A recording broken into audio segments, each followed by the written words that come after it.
À Dieu soit la gloire. Alléluia. Oh, nous voulons bénir son nom. Nous voulons bénir son nom ce matin encore pour l'occasion qu'il nous donne. Je suis très heureux d'être avec vous d'une certaine manière, chers frères et sœurs. Comme nous l'avions évoqué, nous ne pouvions pas, sur ces 2 derniers dimanches, être avec vous ensemble. Mais nous avons tenu à maintenir le lien au travers de cette série de messages sur l'amour. L'amour qui libère, l'amour qui restaure. Et ce matin, eh bien, nous parlerons de cet amour qui pardonne. Mais avant cela, je voudrais que nous prions ensemble. Et puis ensuite, nous laisserons Anne-Sophie nous conduire dans les chants qu'elle a préparés pour que notre âme soit élevée. Les chants, on le dit assez souvent, et je vais le répéter encore ce matin, elles ne sont pas... Le temps de chant n'est pas destiné à attendre un éventuel retardataire, mais le chant est destiné à préparer la réception, l'écoute de la parole de Dieu. Alors j'espère que dans votre cœur, vous êtes bien installés et que ce matin ensemble, nous allons pouvoir louer le nom de Jésus. On prie, si vous le voulez bien. Nous inclinons nos fronts et là où nous nous trouvons, nous pouvons fermer nos yeux. Associez-vous à ma prière en cet instant. Merci Seigneur. Seigneur, nous ne réalisons peut-être pas suffisamment la grâce et la liberté que nous avons d'avoir un Dieu qui nous a manifesté cet amour que nous avons reçu, amour qui nous a libérés du péché, certes, mais de toutes ces choses qui nous empêchaient de mieux te connaître, mieux te servir, de cet amour qui nous restaure malgré ce que nous sommes, malgré nos difficultés, malgré notre aspect peut-être. Merci ce matin, Seigneur, de ce que nous allons pouvoir encore louer ton nom et t'adorer, comme toi seul tu en es digne. Alors, je te remets ces instants, qu'ils soient des temps bénis. C'est à cause du nom de Jésus que nous prions en cet instant. Oui, l'honneur, la puissance et la gloire soient à notre Dieu pour ce temps et pour l'éternité. Amen. Amen. Bonjour à tous, j'espère que vous allez bien, que vous avez passé une bonne semaine. Moi, je suis heureuse de vous retrouver pour un temps béni. Merci Seigneur de ta présence. Alors maintenant, un chant doit s'élever vers toi, Père éternel. Un chant qui t'honore, qui te loue. Alléluia.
ta présence dans ces lieux. Nous sommes bénis. Alléluia.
pour ta grâce infinie dans nos vies. Oui, Seigneur, nous sommes des vases entre tes mains, Seigneur. Alors, façonne-nous, Seigneur. Oh Jésus, alléluia.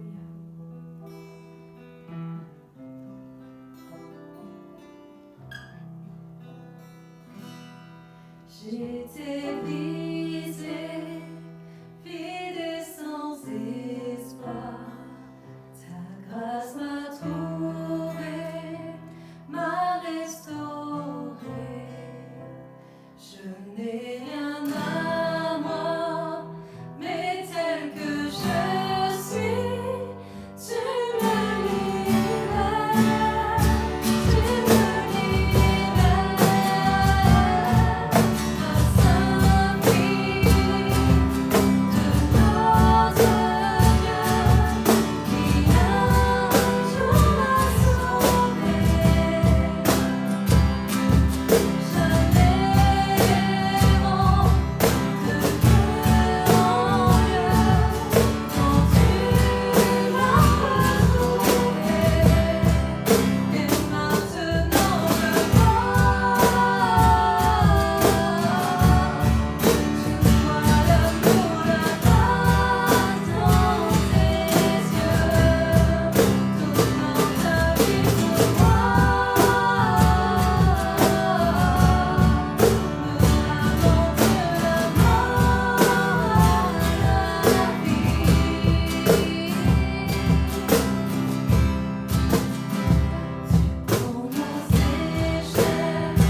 d'argile, façonnés dans tes mains.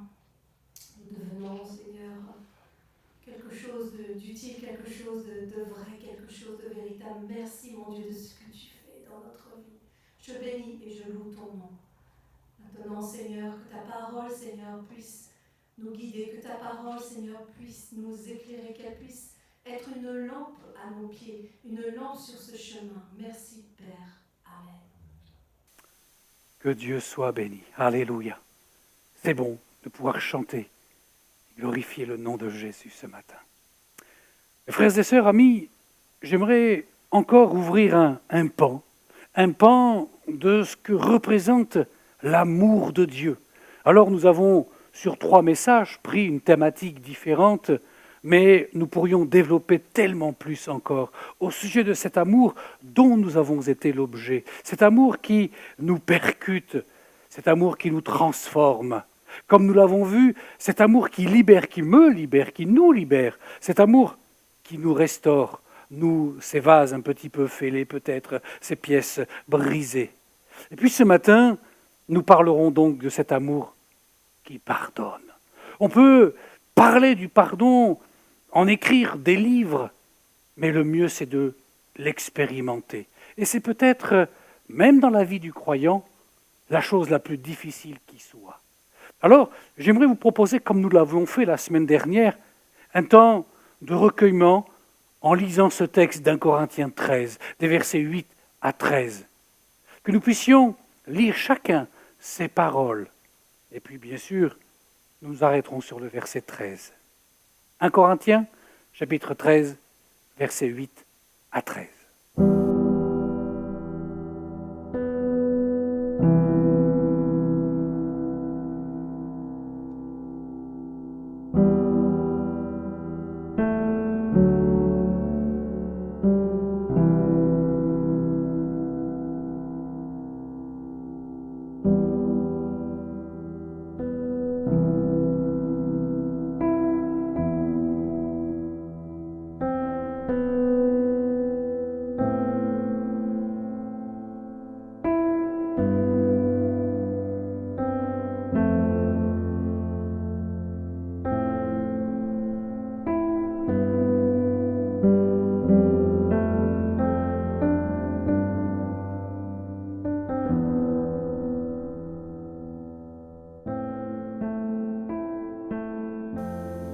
Vous avez noté ce verset 13 qui nous interpelle depuis 3 dimanches maintenant.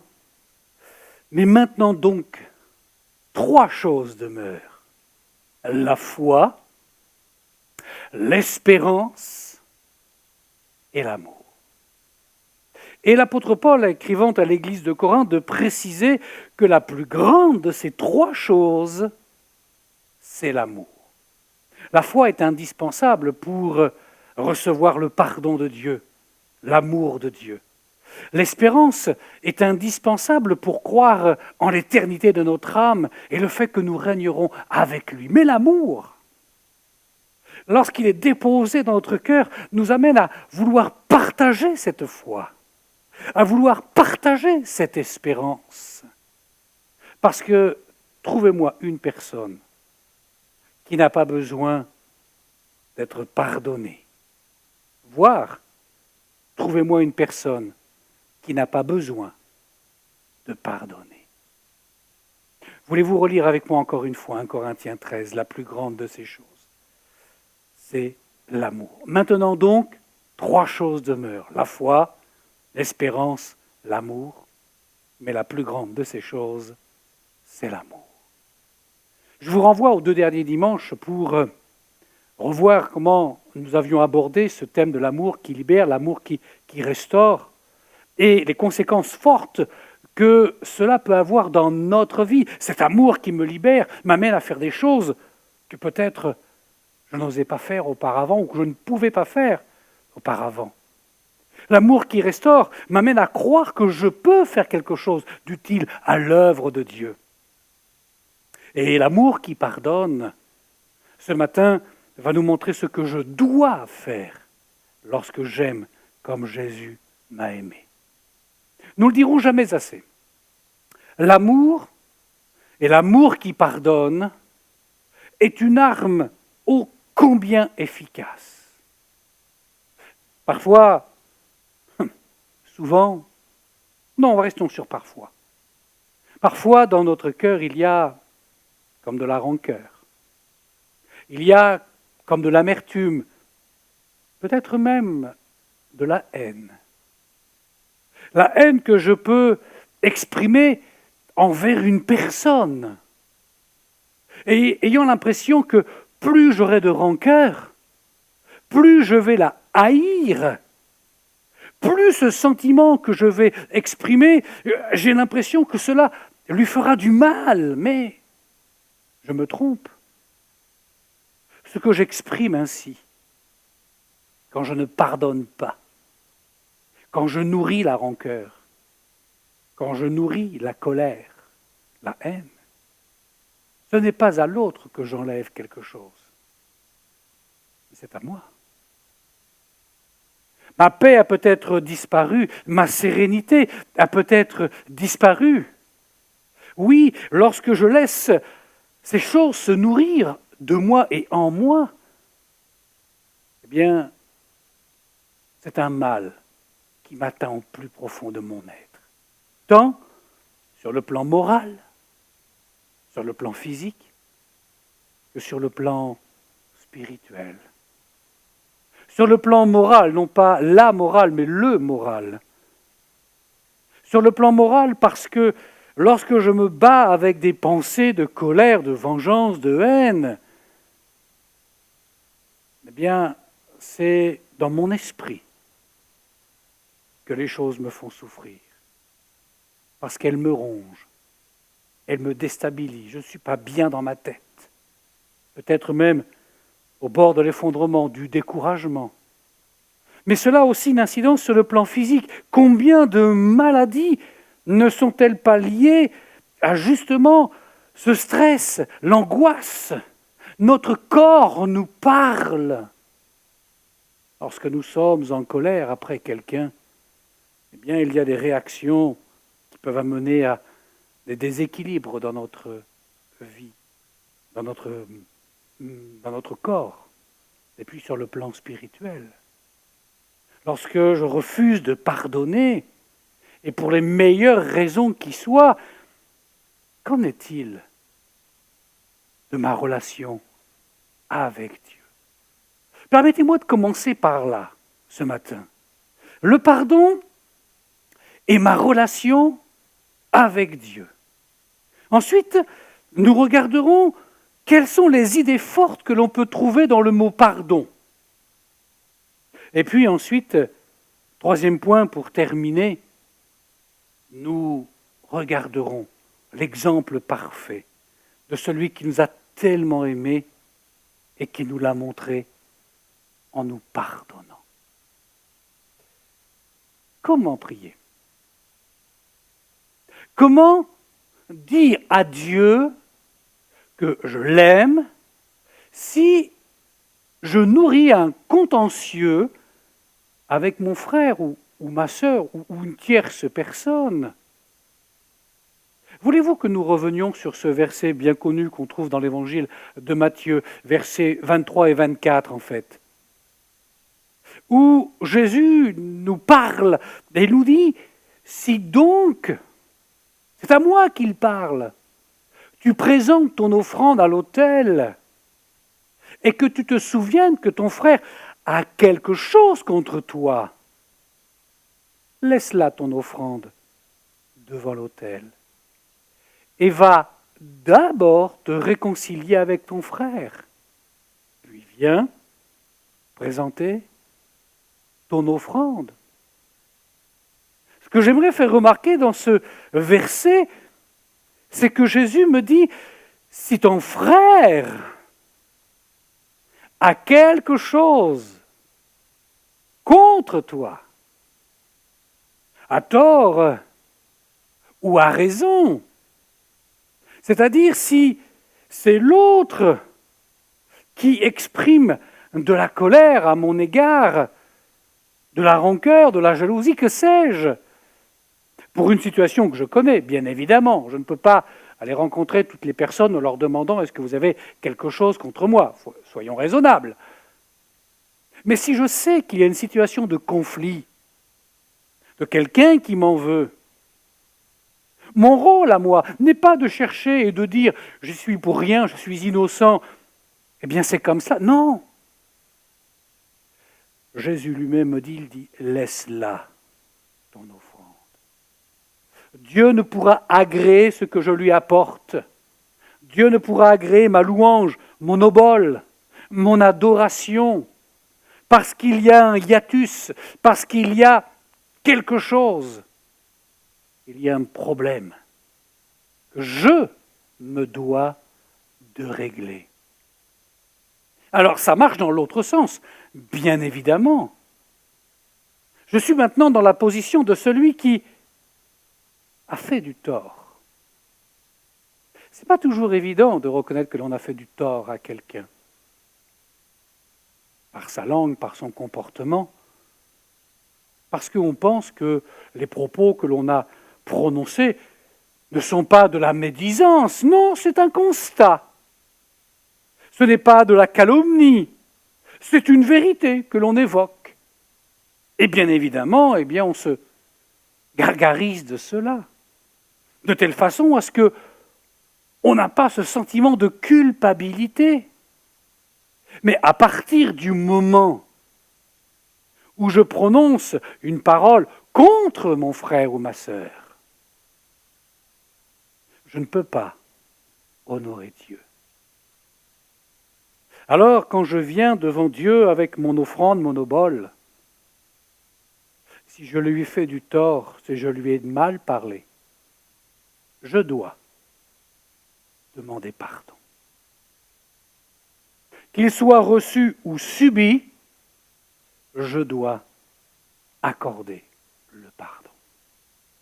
Jésus nous enseigne, dans les deux cas, que je dois régler la question avant d'offrir mon offrande à Dieu. C'est vrai.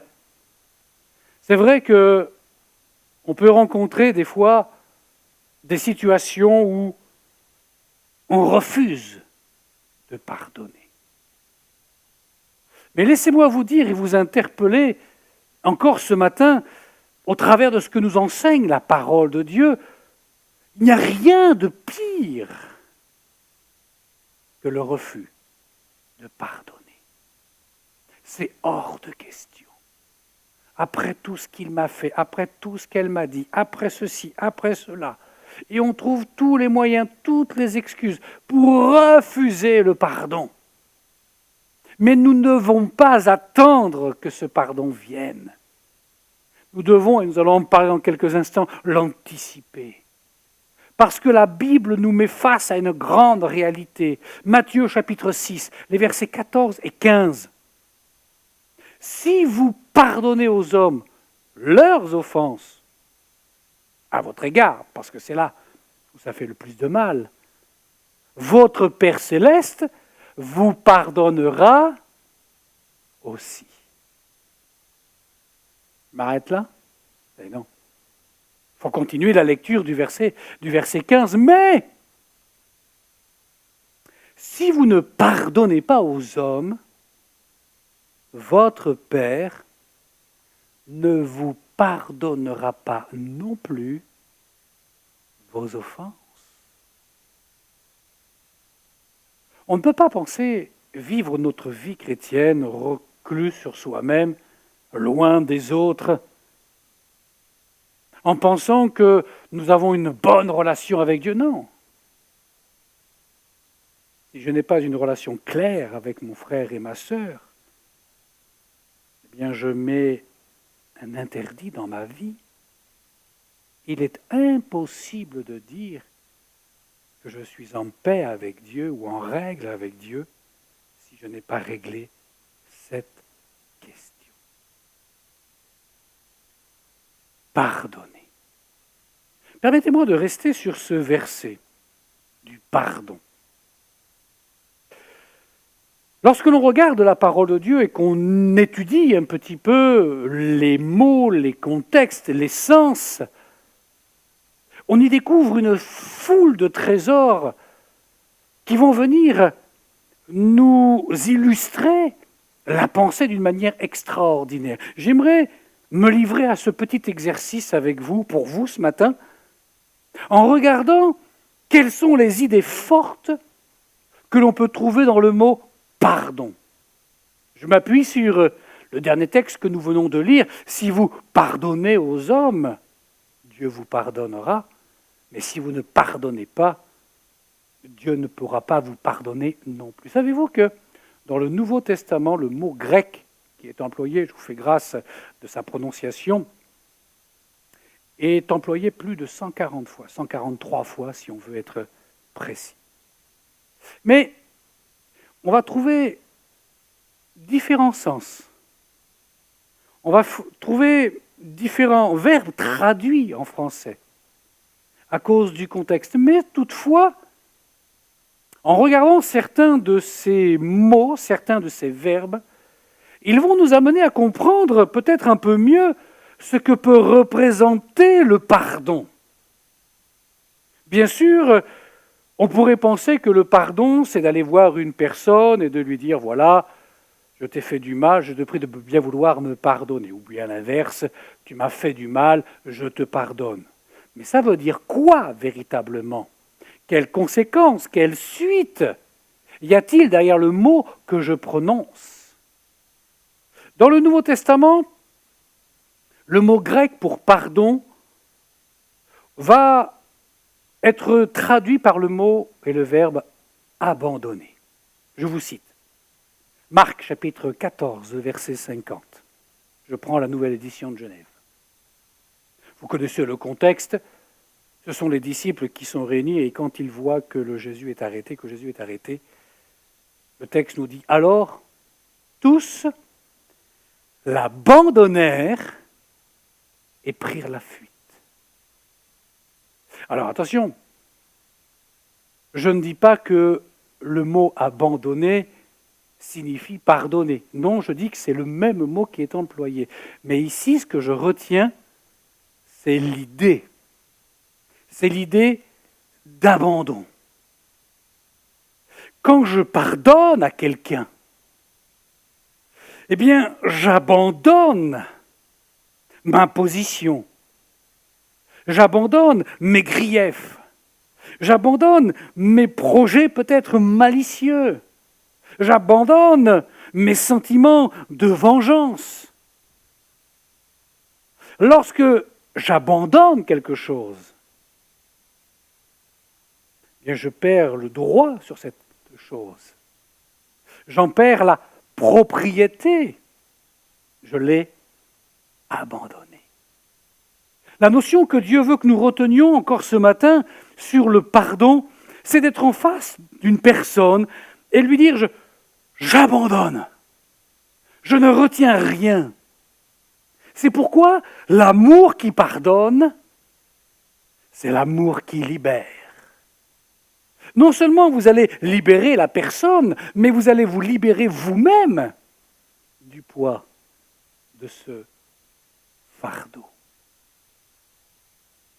Un peu plus loin, dans la première épître de Paul aux Corinthiens, chapitre 7, verset 12, il est question là des règles concernant le mariage. L'apôtre Paul dit « Aux autres, ce n'est pas le Seigneur, c'est moi qui le dis. Si un frère a une femme non croyante et qu'elle consente à habiter avec lui, qu'il ne la répudie point. » Alors vous cherchez peut-être le mot qui correspond au mot qui nous intéresse ce matin, à l'origine de ce mot pardon. Ici, c'est le verbe répudier. Peut-être que quelques-uns l'avaient retenu, ou entendu, ou noté, ou appréhendé. Répudier. Alors, on a une difficulté là, tout de suite. Comment est-ce qu'on peut relier le verbe répudier au verbe pardonner ? Là encore, il ne s'agit pas de faire un parallèle entre ces deux liens, mais de souligner ce que cela représente. La répudiation, c'est un divorce. C'est un lien qui est rompu. C'est une rupture. C'est une séparation. Et lorsque je suis pris par un sentiment d'amertume, de colère, je suis comme dans un lien que je ne parviens peut-être pas à briser de par ma volonté. Et c'est là où le pardon intervient, comme une prise de décision, comme un couperet, comme quelque chose qui va pouvoir briser ce lien. C'est un divorce entre moi et mes sentiments. C'est ce que Dieu attend de moi ce matin. Pardonner, c'est rompre ce lien, comme nous le voyons dans le cas d'une répudiation ou d'un divorce. Notez l'image, le sens que cela signifie. Est-ce que je suis capable de pardonner, de rompre? Est-ce que je suis capable d'abandonner? Je prends un troisième mot, il nous faut avancer et terminer dans quelques minutes. Matthieu, je reviens à lui et je vous amène au chapitre 18 et au verset 27. Il nous dit qu'il est ému de compassion, le maître, qui voit le serviteur lui devoir de l'argent. Vous connaissez cette histoire et voici ce que Jésus dit, je relis le texte dans son ensemble. Ému de compassion, le maître de ce serviteur le laissa aller et lui remit sa dette. Il lui remet sa dette. Ici, l'idée qui est à retenir, c'est l'oubli. Dieu a mis en oubli la purification, ou pas la purification, mais nos péchés. Et celui qui refuse de pardonner, eh bien la Bible nous dit qu'il oublie justement cette purification. Il oublie d'où il a été sorti. Ce qu'il doit oublier, ce n'est pas ce que Dieu lui a accordé, mais ce qui lui a été fait comme mal. Je veux oublier. Souvent on entend, je pardonne, mais je n'oublie pas. Et pourtant, dans le sens de ce mot « pardon », il y a cette notion d'oublier, de remettre une dette. C'est une action volontaire. Ce n'est pas évident d'oublier. Non, bien sûr que ce n'est pas évident d'oublier. Mais ce que cela signifie, ça veut dire que je peux demain regarder cette personne en face et malgré tout le mal qu'elle a pu me faire, eh bien c'est l'aimer. Voilà pourquoi je disais en introduction que l'amour qui pardonne est une arme tellement efficace. L'amour qui pardonne. Quand je pardonne, puis-je vraiment dire que j'oublie? Comme le créancier dont nous venons de parler, qui oublie l'argent qu'on lui doit, et pourtant il l'a fait. Parce qu'il a aimé cet homme qui n'est que son serviteur. Troisième point, avant de conclure, l'exemple parfait d'un amour qui pardonne, c'est encore une fois l'exemple de Jésus. Oui, la mort de Jésus sur la croix, c'est l'acte d'amour qui pardonne. Tenez, regardez avec moi. Chapitre 27 de l'évangile de Matthieu, verset 50. Jésus poussa de nouveau un grand cri et rendit l'esprit. Le verbe employé ici, rendit l'esprit, c'est notre verbe pardonner. Avez-vous remarqué que jamais dans les évangiles, il nous est dit que lorsque Jésus est sur la croix, après avoir poussé un grand cri, il mourut. Non, non. Il nous est dit, il rendit l'esprit. Ça signifie quoi? Eh bien là, on pourrait traduire et mettre notre verbe pardonner à la place. Jésus poussa de nouveau un grand cri et pardonna. Waouh! Seigneur.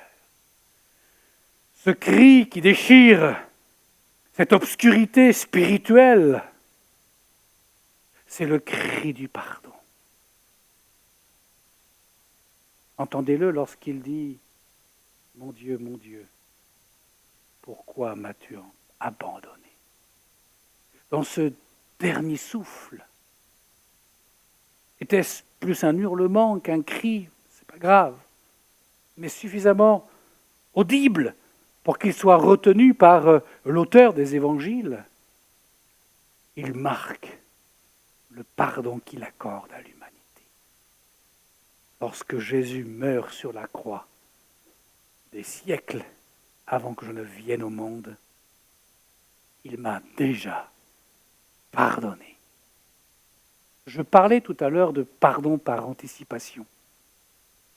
Avez-vous déjà pardonné? Avez-vous déjà pardonné à ceux qui vous ont offensé? Jusqu'où va notre pardon? Est-ce qu'il va jusqu'à la mort?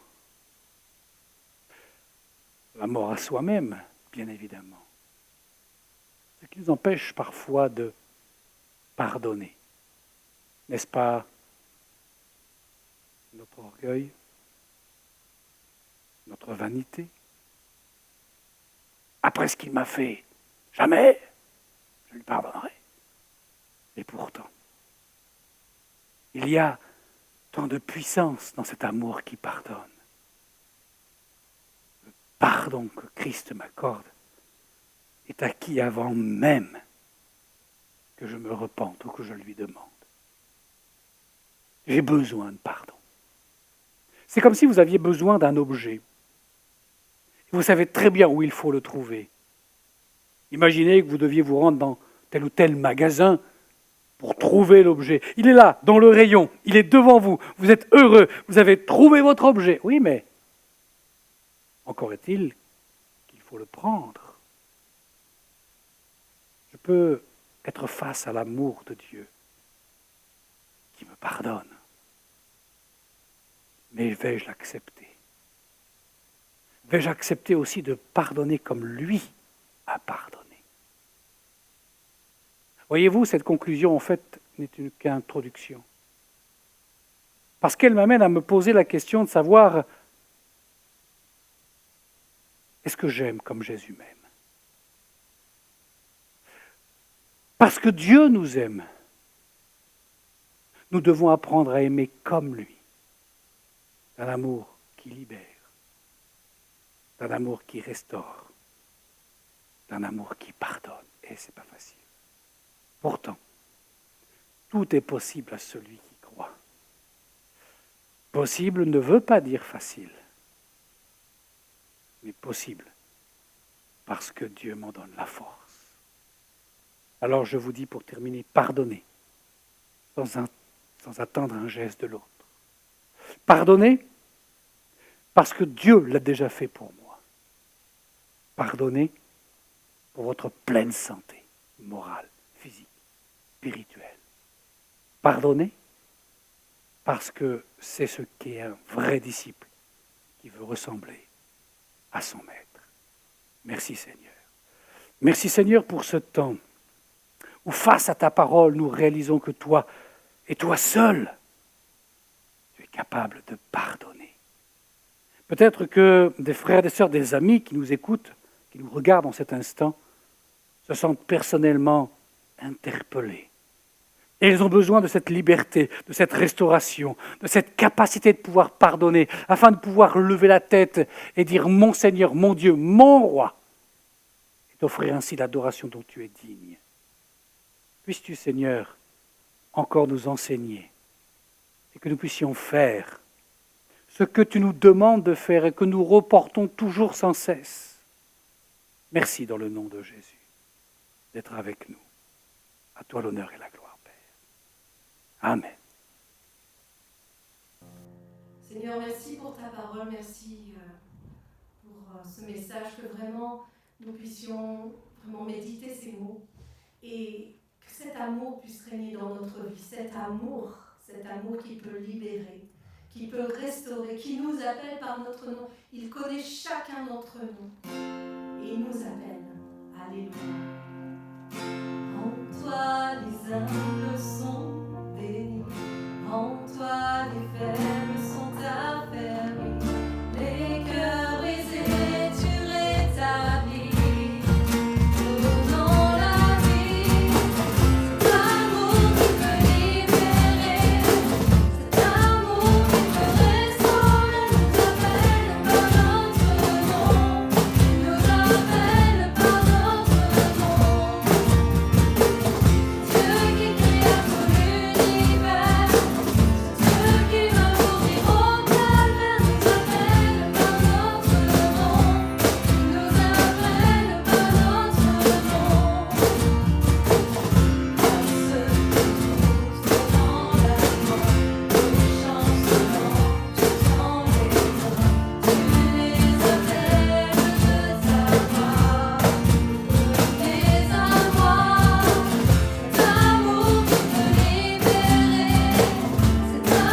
grâce infinie.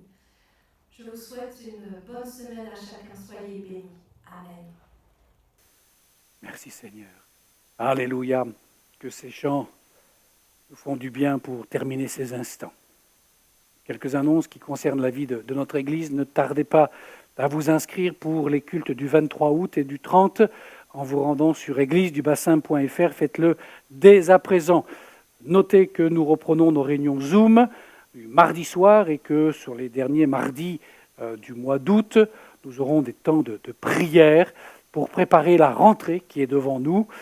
Des temps peut-être pas faciles. On voit ce qui se passe, surtout dans notre région où avec la transhumance des touristes, il peut y avoir une reprise des contaminations, mais il nous faut quand même penser à la reprise de cet été. Elle sera certes différente, mais nous aurons des temps de prière, des temps de jeûne et de prière, et je vous le demande, pour ne pas dire je vous en supplie, prenez ce temps pour votre Église.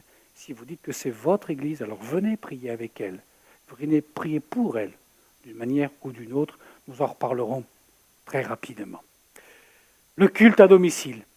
Je tiens à remercier les frères et les sœurs qui ont répondu présents à ce projet et qui y ont cru. Aujourd'hui, nous avons dépassé l'objectif que nous avions fixé. Je tiens à vous en remercier. Nous allons pouvoir maintenant, dans quelques jours, quelques semaines, on va prendre le temps aussi de bien pouvoir mettre les choses en place pour vous expliquer comment nous allons pouvoir mettre en place le culte à domicile au travers de ce matériel que nous allons pouvoir acquérir et puis permettre ainsi, non seulement aux personnes qui sont isolées, mais de poursuivre une nouvelle forme de la dispensation de l'Évangile, notamment sur le bassin d'Arcachon. Et puis, nous commençons déjà à prier pour la reprise des activités de la rentrée au niveau de l'école du dimanche, au niveau du club des ados, peut-être pas en présentiel parce que le contexte ne nous le permet pas pour l'instant, mais nous voulons prendre du temps et je voudrais encourager les moniteurs déjà à se préparer pour cela, tous ceux qui devront intervenir d'une manière ou d'une autre, les groupes de maison. On aura l'occasion de prendre du temps pour voir comment on peut travailler, comment on peut aussi suivre des amis qui ont besoin de la grâce et du soutien de Dieu. Alors, merci de continuer à prier. Notre Église, ce n'est pas un mot, c'est une vérité. Et si j'aime mon Église, alors je parle de Jésus autour de moi. Je vous souhaite une excellente semaine. On se retrouve mardi soir, 19h en Zoom, pour qu'ensemble nous puissions prier pour ce bassin d'Arcachon. À bientôt. Que le Seigneur vous renouvelle dans toutes vos forces. Amen.